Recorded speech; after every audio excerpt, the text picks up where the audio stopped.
Okay, let's try this again. We're working with this guy here today. Whoa. There he goes. We're still building up a bond. He's learning to trust me. He's just so darn fast. It's difficult to work with him.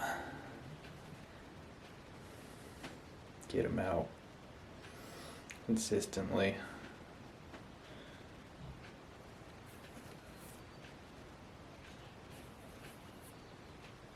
There we go.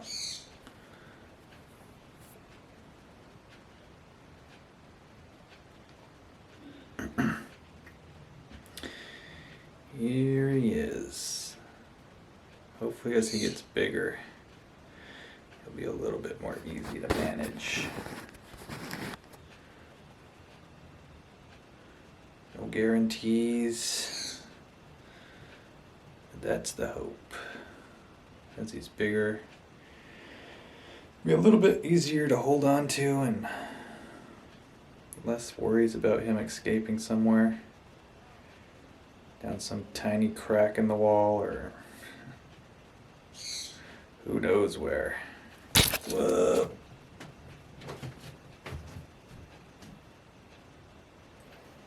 I'm here, bud. I'm here. See that? You can just shoot. Whoa, shoot. Alright, come on, you're fine.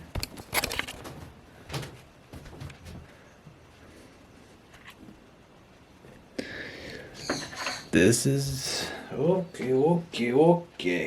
Alright, we gotcha. We just gotta be real patient with him. Try not to constrain him too much. Corral him when necessary. But I'm trying to just let him feel comfortable while he's out. Like he's free to do his own thing, but I still have to manage him and how much freedom I can truly give him while he's out.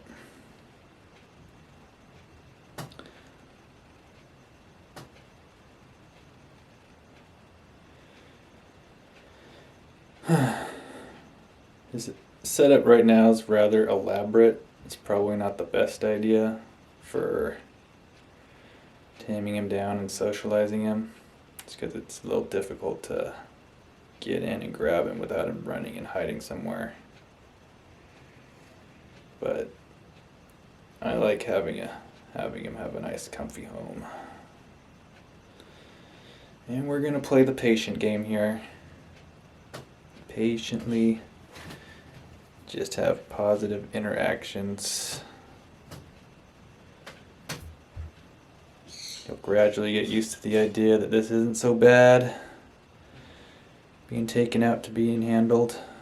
It's actually, this is probably the best he's ever done. Just sitting here and relaxing, taking everything in.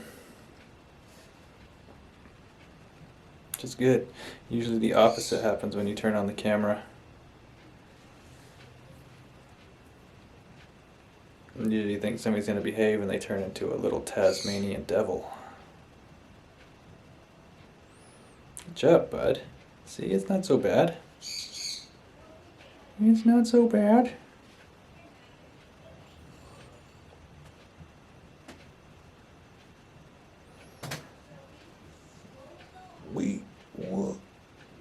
I don't know what he thinks of the camera. Hopefully it's coming in.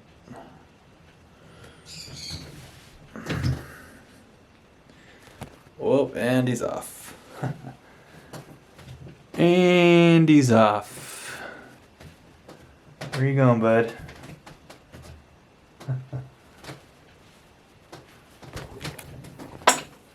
Whoop, whoop.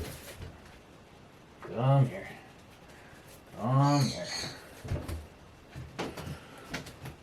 Oh, the bathroom's pretty secure for the most part.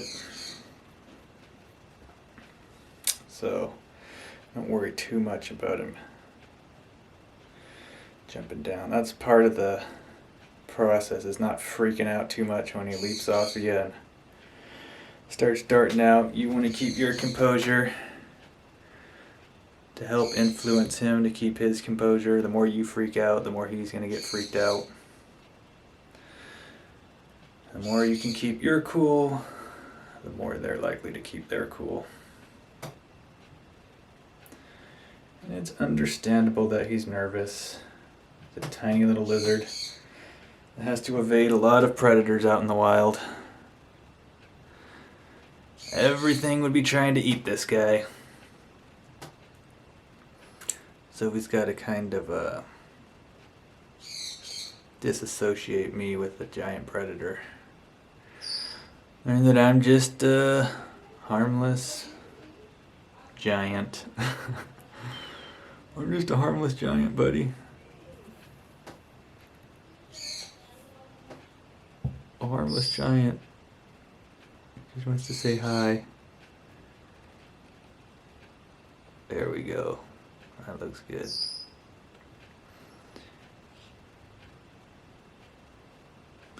Even if he never really tames down and becomes, that friendly lizard you can just take out and hold anytime, he's still cool. He's still a nice display. Cool guy to have in the room. Ooh, wanna pet your back? He's a really cool guy. Even if this is gonna be as good as it gets, huh? This is pretty good right now. It's just, I want him to get to where he doesn't feel like he just has to shoot off like a dart at a moment's notice. We'll see if that's something we can, I don't know, not train him out of, but relax him out of. If he's ever going to build up his confidence as he gets bigger. So he doesn't feel as threatened. But, even at adult size, these guys, they're not the apex predator where they come from. They still have tons of people gunning for them. So it just might be a naturally inbuilt instinct he might just carry with him forever. We'll see. We'll see how much we can desensitize you.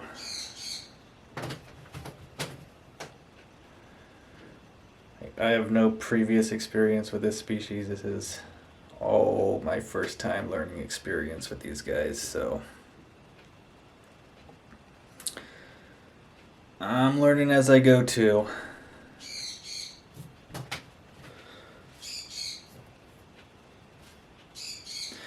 Monitors seem to be next level in terms of advanced keeping. And these guys are the babies of the monitor world. The wee little babies. They're smaller monitors, but for all intents and purposes, these guys are amongst the smallest.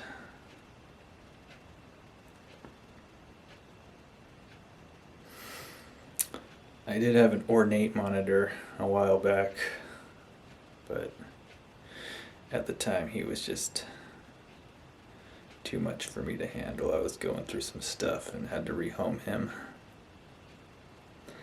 I'd love to keep giant monitors, but I just don't have the room. Don't have the space right now. To really do it correctly, you've got to have a big time setup. Big time. The retics, you can get away with keeping them in their 8x4, 8x3 enclosures. As long as you get them out for plenty of exercise.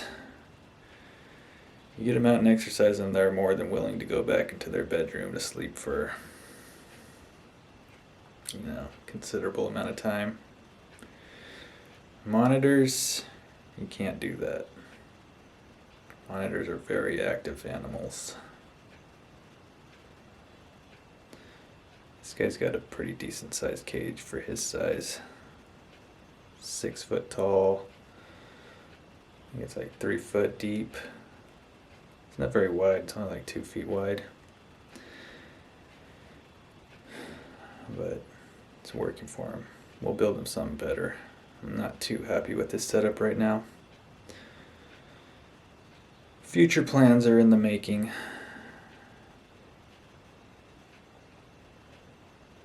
It's really future plans for everybody. Future plans for the retic enclosures. Future plans for tortoise setups and bearded dragon setups. And future monitor plans. We'll see. It's part of the fun. Cage designing. Setting it up. Right now my retics are in a bare minimum cage. I would like to, or the plan is to go all out someday. Have bioactive enclosure, logs for them to climb up, full walk-in, swimming area big enough for them to get and soak in, even though none of my retics really trend in that direction. None of them seem to appreciate a nice soaking, but we'll put that in there anyway, if just for appearance purposes. Looks nice. But I think I've been rambling on long enough here. This guy's been getting some good socializing. And I think we'll cut it off here. Alright. Say bye, bud. Say bye-bye. See you later.